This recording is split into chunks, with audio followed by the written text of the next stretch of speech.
Hi guys, welcome to Workshop Wednesdays. It's time for another workshop update, and it's actually going to be my last update for a while.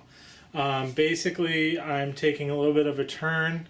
I'm still going to be doing some workshop videos here and there, but I'm not going to be doing them as much as I have been in the past. I'm definitely not going to be doing the workshop updates anymore.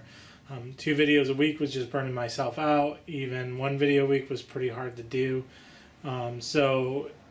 With all my other projects, that is. So the thing is, now I'm actually shifting my focus over to a boat that I want to refinish. It's been kind of a dream of mine lately to go sailing, and I got this boat and I got this opportunity to fix this up and start fresh on, boat that basically I'm going to rebuild. So if you want, check out that channel below. Otherwise, keep an eye out. I'll still be doing workshop videos here and there, just not nearly as many as I have been doing in the past.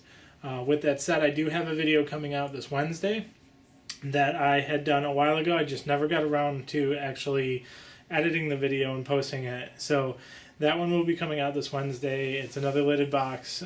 So take a look at that. Let me know what you think, and thanks for watching.